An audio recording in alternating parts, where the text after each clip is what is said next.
태초에 하나님이 천지를 창조하시니라, 우리가 잘 알고 있는 말씀입니다. 이 짤막한 한 문장이 성경의 첫 구절입니다. 그리고 하나님은 이 말씀으로 성경의 문을 여셨습니다.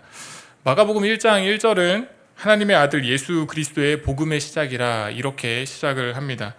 아마도 이 말씀 여러분 들어보시면 아시겠지만 성경의 첫 구절이라고 해도 손색이 없을 만큼 너무나도 좋은 말씀입니다. 하나님의 아들 예수 그리스도의 복음의 시작이라.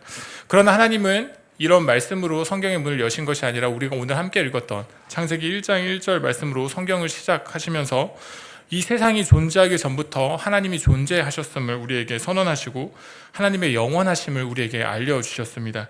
그뿐 아니라 영원하신 그 하나님이 세상을 창조하셨다, 그 하나님이 창조주이시다라고 하는 것을 말씀의 첫 구절에서 선언하셨습니다. 그리고 이것이 기독교 신앙의 시작이 되었습니다. 하나님께서 전능한 창조자이시라고 하는 것을 성경의 첫 구절인 창세기 1장 1절에서 선언하심으로 하나님은 피조물인 인간과 분명하게 구별하셨습니다. 우리에게는 전능하신 창조주 하나님에 대한 믿음이 있어야 하는데, 하나님은 이 창세기 1장 1절 말씀을 이렇게 기록하시면서 하나님에 대한 그런 믿음을 가질 것과 함께 우리에게 그런 믿음을 기대하신다라고도 볼 수가 있습니다. 저는 오늘 우리가 예배 때 함께 고백하는 신앙 고백이죠. 사도신경의 첫 구절, 전능하사 천지를 만드신 하나님 아버지를 내가 믿사오며, 개역개정 사도신경에는 나는 전능하신 아버지 하나님 천지의 창조주를 믿습니다, 이렇게 번역을 하고 있는데요. 이 첫 구절을 염두에 두고 여러분과 함께 하나님의 말씀을 상고해 보려고 합니다. 우리가 살아가고 있는 이 시대에는 교회가 많이 있습니다. 잘 아시겠지만 우리 갈매동만 해도 교회가 정말 많이 있습니다. 갈매 지역을 넘어서서 구리시 그리고 남양주시 뿐만 아니라 대한민국 전역을 한번 생각해 본다면 정말 셀 수 없이 많은 교회가 있다는 것을 알고 계실 것입니다. 그뿐 아니라 우리가 살아가고 있는 이 시대뿐만 아니라 100년 전, 200년 전, 1000년, 2000년 전에 존재했던 교회들까지 다 생각해 본다면 우리가 계수하기 어려울 정도로 정말 많은 교회들이 이 땅에 존재해 왔었고 존재했고 그리고 지금도 존재하고 있고 앞으로도 교회들이 그렇게 존재할 거라는 것을 우리가 생각해 볼 수 있습니다. 세상에 존재하는 교회들을 들여다보면 다양한 모습들을 볼 수가 있습니다. 교단에 따라서 그리고 또 지역에 따라서 교회들마다 조금씩 색을 달리하는데요. 우리 교회는 복음이라고 하는 이 단어를 굉장히 강조하고 또 중심에 두고 있죠. 복음이라고 하는 키워드를 우리가 중심에 두고 말씀을 소중하게 여기는 교회인 반면에 또 선교라든지 찬양이라든지 기타 다른 것들을 좀 더 강조하는 교회들의 모습도 볼 수가 있습니다. 물론 그렇다고 그 교회들이 하나님의 말씀을 소중하게 여기거나 등한시한다라는 것을 말씀드리는 것은 아니고, 교회들마다 각양각색의 모습을 가지고 있다, 그 교회들마다 어떤 전통과 문화가 있다라고 하는 말씀을 드리는 겁니다. 그런데 이렇게 다양한 교회 모습들을 자세하게 들여다보면 이렇게 많은 교회들이 각양각색 존재하는 것처럼 보이지만 이 수많은 교회들 가운데 공통적인 모습을 하나 발견할 수가 있습니다. 여러분 혹시 그것이 무엇인지 아십니까? 그것은 아마도 지금 생각하고 계시는 분이 계실 것 같은데, 그렇게 여러 가지 문화들, 여러 가지 전통들 속에서 각양각색의 모습을 보이는 그 교회들이 하나의 신앙 고백문을 예배 때 고백하고 있다는 것입니다. 우리가 사도신경을 신앙 고백으로 하고 있습니다. 거의 모든 개신교회가 그렇게 고백을 합니다. 제가 거의 모든 교회라고 말씀을 드리는 것은 사도신경이 아닌 다른 고백문을 하는 개신교회를 제가 봤기 때문입니다. 서울에 있는 어떤 교회가 예배 때 사도신경이 아니라 그 교회에서 만든 신앙 고백을 따로 하는 것을 제가 예배 때 본 적이 있습니다. 어쨌든 거의 모든 개신교회가 거의 공통적으로 함께 이 사도신경이라고 하는 것을 예배 때 신앙의 고백문으로 사용을 하고 있습니다. 이 사도신경이라고 하는 것은 4세기 정도에 처음 등장한 것으로 여겨지는데, 여러 차례 수정을 거쳐서 7세기, 8세기 정도부터 모든 교회, 개혁교회, 개신교회들에게 공예배 신앙 고백문으로 사용되었다라고 이렇게 전해집니다. 사실 사도신경에는 여러 가지 담겨있지 않은 것들이 있습니다. 성경의 권위라든지 그리스도의 신성을 인정하는 어떤 그런 고백이라든지 그리고 인간의 타락이라든지 이런 것들이 담겨있지 않습니다. 우리가 믿음으로 고백하는 이신칭의, 믿음으로써 의롭다함을 받는다라고 하는 이런 이신칭의와 같은 고백도 사도신경에는 담겨져 있지는 않습니다. 반면에 우리가 별로 중요하게 생각하지 않아도 될 것 같은 것처럼 보이는 예수님께서 빌라도에게 고난을 받으셨다라고 하는 그런 지점과 또 그리스도께서 음부에 내려가셨다라고 하는 그런 지점이 또 사도신경에는 담겨져 있습니다.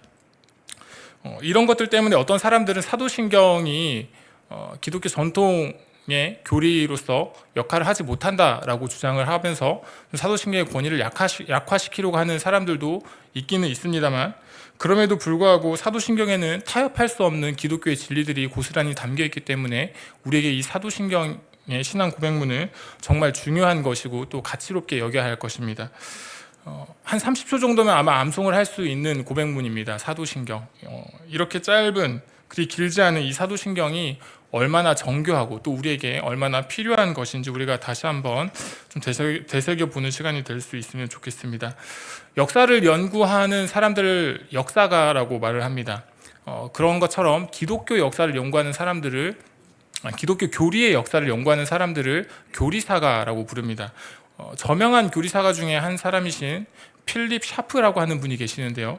이분이 신경, 우리가 이제 사도신경이라고 말하는 어떤 신조들의 신앙 고백문 같은 그런 신경들, 이런 신앙 고백에 관하여서 논하면서 그 본질과 가치가 어떠한지, 얼마나 중요한지 이렇게 말씀을 하셨습니다. 제가 한번 읽어드리겠습니다. 성경은 사람에게 주시는 하나님의 말씀이고 신경은 하나님께 되돌리는 사람의 대답이다. 성경은 삶과 사실이라는 일상적인 형태로 진리를 드러내고 신경은 교리라는 논리적 형태로 진리를 서술한다. 성경은 믿고 순종해야 할 무엇이지만 신경은 공표하고 가르쳐야 할 무엇이다. 이렇게 신경에 대해서 설명을 하고 있습니다. 여러분 이해가 되십니까? 요약하면 이렇습니다. 성경이라고 하는 것은 하나님의 말씀이고 그 말씀에 나타난 여러 가지 사실들, 그리고 성경에 등장하는 수많은 인물들을 통해서 그 진리가 드러나고 있는데 우리는 그 말씀을 믿고 또 그 말씀에 순종해야 한다라는 것입니다. 그리고 반면에 신경이라고 하는 것은 하나님을 향한 사람의 고백이고 하나님을 향한 사람의 대답이고, 그리고 이 신경이라고 하는 것이 논리적인 형태로 기술되고 있는데 그 신경이라고 하는 것이 공표되어야 하고 가르쳐져야 된다라는 겁니다. 신경이라고 하는 것을 칭하는 영어 단어가 크리드라고 하는 단어인데요. 이것은 나는 믿는다라는 의미를 가지는 라틴어 크레도라고 하는 단어에서 유래가 됐습니다. 나는 믿는다. 그래서 여러분들 사도신경을 영어로 보시면 아시겠지만 I believe라고 하는 이런 문장들로 시작을 하고 있습니다. 나는 믿는다. 개역개정 성경 번역의 사도신경이 이런 것을 조금 더 잘 우리에게 보여주고 있는 것 같은데, 나는 전능하신 아버지 하나님 천지의 창조주를 믿습니다. 나는 그의 유일하신 아들 우리 주 예수 그리스도를 믿습니다. 그리고 중간에 생략되고 나는 성령을 믿으며, 이런 식으로 사도신경이 기록되어 있습니다. 그리고 이 사도신경을 초대교회 이후에 사람들이 12가지 정도의 부분으로 분류를 하고 있습니다. 크게는 3가지입니다. 첫째는 성부 하나님에 대한 신앙 고백입니다. 오늘 우리가 살펴보려는 부분인데요. 하나님을 믿는다라는 고백. 그리고 두 번째는 성자 하나님에 대한 고백입니다. 나는 성자 하나님 예수 그리스도를 믿는다라는 거. 그리고 세 번째는 성령 하나님에 대한 믿음의 고백입니다. 교회라든지 또 성도의 구원의 내용과 관련해서는 성령께서 역사하시는 부분으로 생각하기 때문에 성령의 사역으로 그렇게 보면서 성령을 믿는다라고 하는 그런 차원으로 이해를 하신다면, 사도신경이라고 하는 것은 성부 하나님, 성자 하나님, 성령 하나님에 대한 신앙 고백이라는 것입니다. 그 중에서 오늘 저는 사도신경의 첫 번째 고백인 성부 하나님의 고백, 우리가 잘 알고 있듯이 전능하사 천지를 만드신 하나님 아버지를 내가 믿사오며 라고 하는 이 구절을 여러분과 함께 생각해 보려고 합니다. 여러분, 기독교라고 하는 이 신앙의 체계에서는 인간의 신념을 믿지 않습니다. 다른 종교는 어떠한지 모르겠지만 기독교는 인간의 신념을 믿는 종교가 아닙니다. 기독교는 예수님이 그리스도라고 하는 것을 믿고 하나님의 아들이자 죄인들의 구주가 예수라고 하는 것을 믿는 종교입니다. 그리고 우리는 우리의 상상으로 빚어낸 그리스도를 믿지 않습니다. 우리의 상상으로 빚어낸 하나님을 믿는 것이 아닙니다. 성경이 가르치는 하나님, 성경이 가르치는 그리스도, 그 참된 그리스도인들이 역사 속에서 대대로 믿어왔던 그 전통 속에서 대대로 믿어왔던 그 그리스도, 그 하나님을 믿는 것이 우리 기독교 신앙입니다. 마태복음 28장 18절 이하에서 마태가 이렇게 기록하고 있습니다. 예수님이 제자들에게 자기가 가르치고 분부했던 것들을 또 다른 사람들에게 전하고 가르치고 이렇게 하라, 예수님께서 그렇게 말씀하셨다 이렇게 기록을 하고 있습니다. 그러니까 믿음이라고 하는 이 요소 안에는 가르침이라고 하는 것이 반드시 들어가 있는 것이고 또 그리스도에 대한 복종이라고 하는 것이 들어가 있다라고 하는 것을 우리가 알게 되는 부분입니다. 그리고 기독교 신앙이라고 하는 것은 그리스도에 대한 복종이라는 것을 제외하고는 설명하기 어렵다라고 하는 것도 우리가 생각해 볼 수가 있습니다. 시편 90편 말씀을 보면 모세의 기도가 기록되어 있는데요. 시편 90편은 모세의 기도, 이렇게 하나님의 사람 모세의 기도 이렇게 표제를 가지고 있는 시편인데 이 시편은 아마 모세가 120세 정도 즈음에 기록했던 것으로 추정을 합니다. 모세가 120년을 살고 죽은 것을 여러분 아실 텐데 이 시편을 거의 모세가 죽음을 앞두고 기록한 것으로 보입니다. 이 시편을 여러분들 보시면 특히 2절 말씀에서 모세가 하나님을 어떻게 고백하고 있는지를 보실 수가 있습니다. 시편 90편 2절 말씀을 보면 산이 생기기 전 땅과 세계도 주께서 조성하시기 전 곧 영원부터 영원까지 주는 하나님이시니이다 이렇게 고백을 합니다. 이것이 120년을 살았던 하나님의 사람 모세의 고백입니다. 창세기 1장 2절 말씀입니다. 땅이 혼돈하고 공허하며 흑암이 깊음 위에 있고 하나님의 영은 수면 위에 운행하시니라. 땅이 혼돈하고 공허하며 흑암이 깊음 위에 있을 때 이때 하나님이 천지를 창조하셨다라고 성경이 그렇게 기록을 합니다. 여러분 저 말씀을 한번 상상해 보십시오. 물론 우리는 저 성경이 이렇게 묘사하는 것, 땅이 혼돈하고 공허하며 흑암이 깊음 위에 있다라고 하는 이렇게 묘사하는 것을 상상은 해볼 수 있지만 정확하게 알기는 어렵습니다. 그럼에도 불구하고 우리가 이 말씀의 상황을 감히 한번 상상해 보면 그곳은 아마 빛도 없고 하늘도 땅도 바다도 세상에 존재하고 있는 여러 가지 생명체들도 전혀 존재하지 않는 그런 단지 하나님만 존재하시는 그런 상황입니다. 상상이 될 수 있을 것도 같지만 감히 상상하기 어려운 상황입니다. 그리고 전능하신 하나님이 이 세상의 모든 것들, 해와 달과 별과 하늘과 땅, 바다와 육지를 포함한 모든 것들, 빛과 어둠까지도, 그리고 심지어 시간이라고 하는 것까지도 하나님께서 창조하시기 전에 하나님이 존재하셨다. 그 하나님이 이 모든 것들을 창조하셨다라는 것을 우리가 마주하게 됩니다. 여러분 이런 것들을 상상해 보시면 우리가 믿는 하나님이 얼마나 위대하고 크신 분인지 여러분 상상이 되십니까?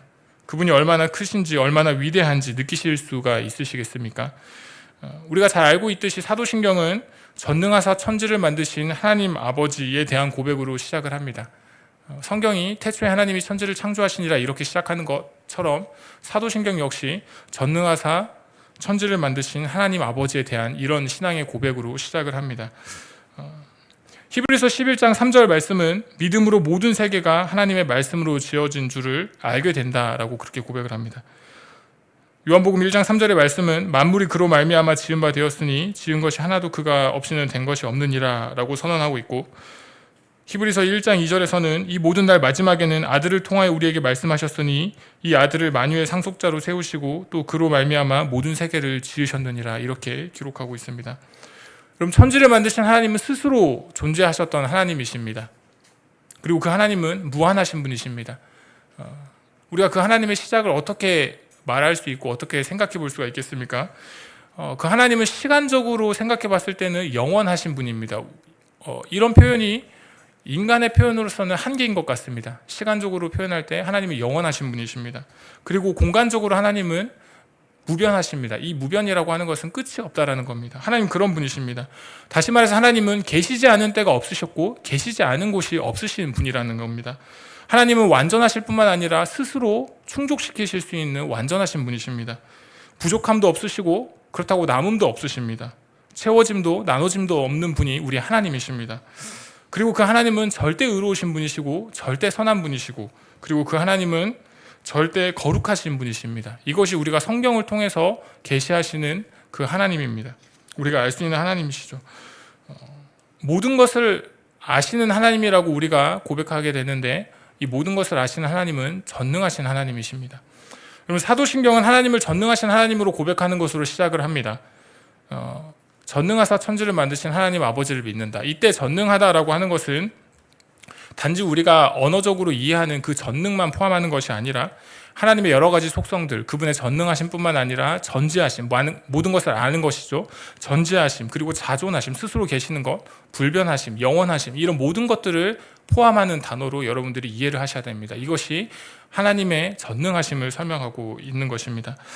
이런 하나님의 전능하심을 고백할 때 우리는 하나님이 뜻하신 바를 이루는 분이시라 하는 것을 믿게 됩니다. 그리고 그 하나님이 이루신 모든 것이 선하다라고 하는 그런 믿음의 고백에까지 나아갈 수가 있습니다. 요즘 뉴스를 보면 흉흉한 소식들이 많이 들립니다. 흉기난동이라고 하는 그런 소식들이 많이 들리죠. 도심에서도 일어나고 한낮에도 일어나는 흉기난동의 소식들을 우리가 접하게 되는데 마음 편히 살아가기 힘든 요즘 시대인 것 같습니다. 그런 시대 속에서 우리가 살아가고 있어서 우리의 삶을 옥죄는 그런 어려움의 문제들이 많이 있어서 우리를 불안하게 하는 그런 상황들이 우리 앞에 펼쳐져 있어서 하나님의 살아계심이 부인될 수가 있겠습니까? 하나님의 전능하심이 부인될 수가 있겠습니까? 전쟁과 폭력이 다 사라지고 우리가 보기에 평화롭고 평안한 그런 세상이 될 때만 전능하신 하나님께서 다스리시는 시대가 되는 것이고, 그렇지 않을 때 전쟁이 있고 폭력이 있고 여러 가지 범죄 악함이 가득할 때는 하나님의 다스리심이 없는 그런 상태라고 우리가 말할 수 있겠습니까? 그럴 수가 없습니다.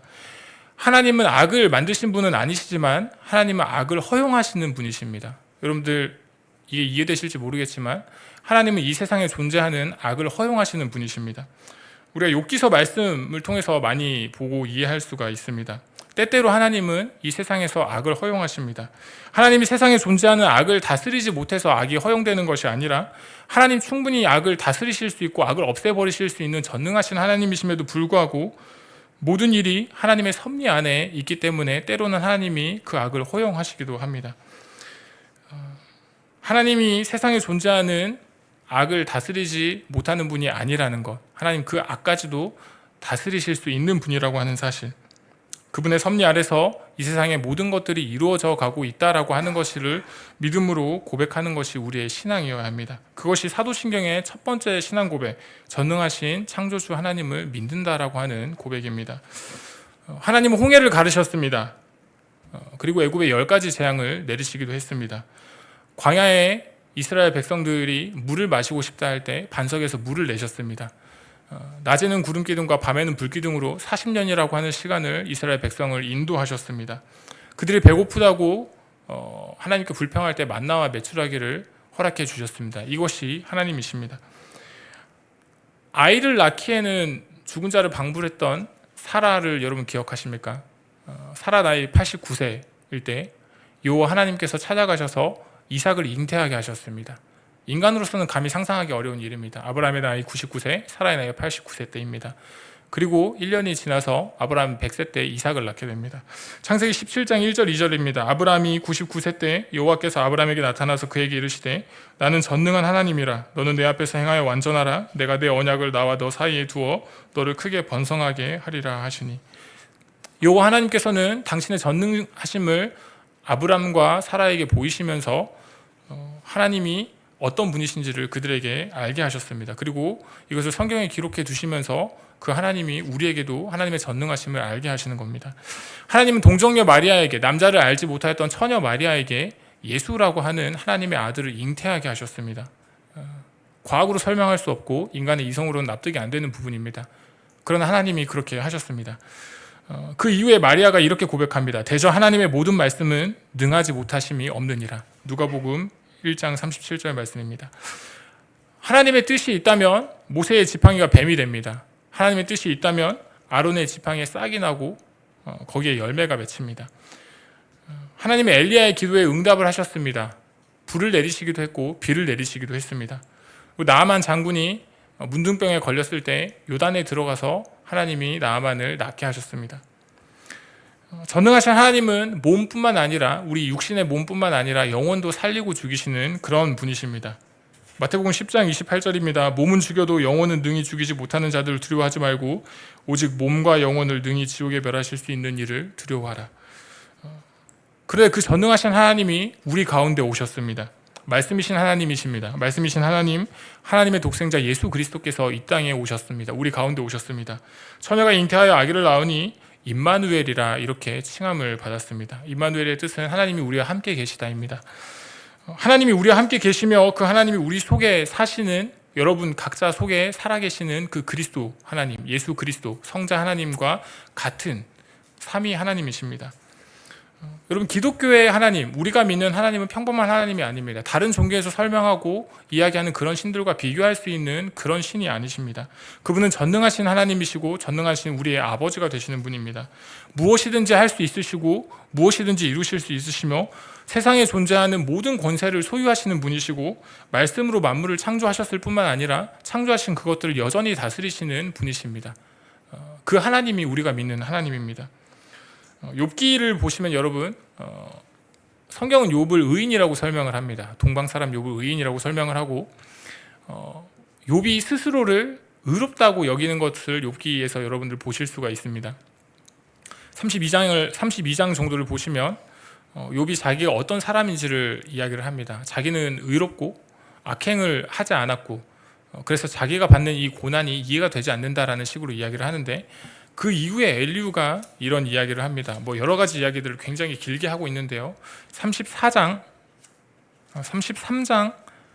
8절 이하에 이렇게 말씀을 하고 있습니다.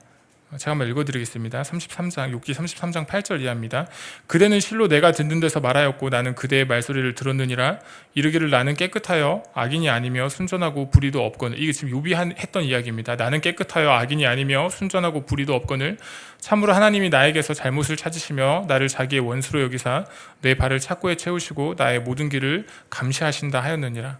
욥이 이렇게 말을 했습니다. 그때 엘리후가 하나님께서 사람의 말에 대답하지 않으신다 하여 어찌 하나님과 논쟁하겠느냐, 이렇게 이야기를 시작하면서 욥, 너가 행했던 그 의로운 행실들, 그게 하나님에게 어떤 영향을 줄 수 있겠느냐, 너가 악행을 저지른다고 한다고 한들 너의 악행이 하나님께 어떤 영향을 미칠 수가 있겠느냐, 하나님은 너에게 영향을 받는 분이 아니시다, 전능하신 하나님 창조주는 그런 분이 아니시다라고 욥에게 말을 합니다. 하나님은 결국 욥을 겸손하게 낮추시고 또 욥에게 가르치실 뿐만 아니라 욥에게 용기와 힘을 더하시기 위해서 자신을 창조주로 계시를 하십니다. 욥기 38장 1절 이하의 말씀입니다. 그때 여호와께서 폭풍우 가운데에서 욥에게 말씀하여 이르시되 무지한 말로 생각을 어둡게 하는 자가 누구냐? 너는 대장부처럼 허리를 묶고 내가 내게 묻는 것을 대답할지니라. 내가 땅에 기초를 넣을 때에 내가 어디 있었느냐? 내가 깨달아 알았거든 말할지니라. 그리고 쭉 이어지고 욥이 40장에 이르러서 이렇게 대답을 합니다. 보소서 나는 비쳐나오니 무엇이라 주께 대답하리이까? 손으로 내 입을 가릴 뿐이로소이다. 내가 한번 말하였사온즉 다시는 더 대답하지 아니하겠나이다. 하나님께서 자신을 창조주로서 욥에게 계시하셨습니다. 내가 땅에 기초를 놓을 때 네가 어디 있었느냐, 이렇게 말씀을 하셨습니다. 그리고 욥이 깨달았습니다. 하나님의 창조주 되심을 깨달은 겁니다. 그리고 자기가 얼마나 하나님 앞에서 비천한 자인지를 깨닫고 이렇게 대답을 하는 거죠. 보소서 나는 비쳐나오니 무엇이라 주께 대답하리이까? 여러분, 욥은 천재 창조주이신 전능하신 하나님을 만났고 그 하나님을 알게 되었습니다. 그분이 말씀으로 만물을 지으셨고 지으신 모든 것을 다스리시는 이 세상의 주인이시라고 하는 것을 알게 된 것입니다. 자기에게 찾아왔던 인생의 고난과 시련이 있습니다. 욥에게 어떤 고난과 시련이 있었는지 여러분 다 아실 것입니다. 자신이 소유했던 많은 것을 다 잃었고 가족들이 다 죽었습니다. 욥의 생명을 제외하고는 모든 것이 다 사라졌다고 봐도 무방할 정도의 고난과 시련이었습니다. 병에도 걸렸습니다. 자기에게 찾아온 인생의 고난과 시련이 아무리 거대할지라도 전능하시고 완전하신 영원하신 그 창조주와는 견줄 수가 없습니다. 그 하나님의 통치 아래에 욥이 있다라고 하는 사실을 욥이 깨달은 겁니다. 고작 자기 행실이 선한지 악한지 여부가 하나님께 영향을 줄 수 없다라고 하는 사실을 엘리후의 말을 통해서 알게 된 겁니다. 그리고 천지를 지으셨을 뿐 아니라 욥을 지으신 하나님, 우리의 입장에서 생각해보면 나를 지으신 하나님이 나를 선하게 인도하신다라고 하는 사실을 욥이 깨달을 수 있었던 겁니다. 여러분, 성경이 그 시작을 하나님이 전능하신 창조주라고 하는 이런 선언으로 시작하듯이 사도신경은 하나님을 전능하신 아버지로 고백하는 것으로 시작을 하고 있습니다. 그리고 이 진리에서 우리의 예배가 시작됩니다. 하나님에 대한, 하나님이 전능하신 창조주라고 하는 그 고백에서 우리의 예배가 시작됩니다. 우리는 전능하신 아버지 하나님을, 하나님 아버지를 찬양해야 하고 또 하나님께서 말씀하시는 그 말씀 가운데 우리가 그 앞에 서야 하고 또 우리가 할 수 있는 사랑의 수고와 섬김으로 하나님의 영광을 드러내야 합니다. 하나님을 전능하신 아버지라고 하는 그런 고백이 우리의 찬양, 또 하나님의 말씀을 전하고 복음을 전파하는 우리의 삶, 그런 삶을 이끄는 견인차가 되어야 하는 것입니다. 그 신앙 고백이 정말 중요하다라는 것입니다. 종교개혁자 루터라고 하는 사람이 있습니다. 루터가 소요리 문답을 작성을 했는데, 루터가 작성한 소요리 문답의 첫 번째 항목을 여러분과 나누고 설교를 마무리하려고 합니다. 이 항목에는 하나님의 은혜로운 보살핌이 어떻게 우리에게 적용되고 있는지, 그 보살핌이 어떻게 우리에게 미치고 있는지를 아주 잘 설명하고 있습니다. 제가 한번 읽어드리겠습니다. 나는 하나님이 나를 비롯해 존재하는 모든 것을 창조하셨다고 믿는다. 그분은 나의 육체와 영혼, 나의 모든 지체와 감각, 나의 이성과 생각의 모든 기능을 내게 허락하셨고 여전히 유지하고 계신다. 또한 그분은 양식과 의복, 집과 가정, 가족과 재산을 주셨고 삶에 필요한 모든 것을 매일 풍성하게 베풀어 주시며 나를 모든 위험과 악으로부터 보호하고 보존하신다. 주 안에서 사랑하는 성도 여러분, 전능하신 하나님이 못하실 것이 없으십니다.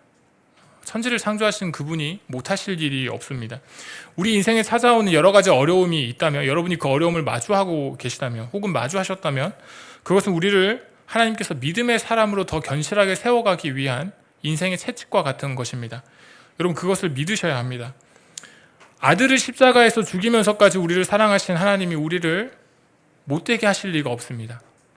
우리를 그렇게까지 사랑하신 하나님이 우리에게 억지로 고통을 주시려고 하는 것은 말이 되지 않습니다. 혹시 사업을 하고 계시는 분이 있으시다면 지금 당장 여러분의 사업이 잘 되지 않는다는 것으로 하나님을 의심하지 마시고, 지금 당장 여러분의 자녀의 앞날이 캄캄해 보인다고 그 하나님 의심하지 마시고, 지금 당장 여러분에게 질병이 찾아오고 육신의 연약함이 찾아왔다고 그 전능하신 하나님 의심하지 마시고, 여러분에게 많은 슬픔과 두려움과 이런 것들이 채워져 있다고 해서 그 하나님을 의심하지 마시기 바랍니다. 시편 기자의 고백입니다. 시편 23편의 고백이죠. 우리가 죽음의 음침한 사망의 골짜기를 지날지라도 주께서 나와 함께 하신다라는 사실입니다. 주의 선하심과 한결같은 사랑이, 그 인자하심이 평생 나를 따른다라고 하는 이런 시편 기자의 고백이 저와 여러분의 고백이 될 수 있기를 바랍니다. 천지를 지으신 전능하신 하나님을 예배하는 복된 인생이 되시기를, 그리고 그때마다 하나님의 은혜가 우리 모두에게 충만하시기를 축복하고 소원합니다.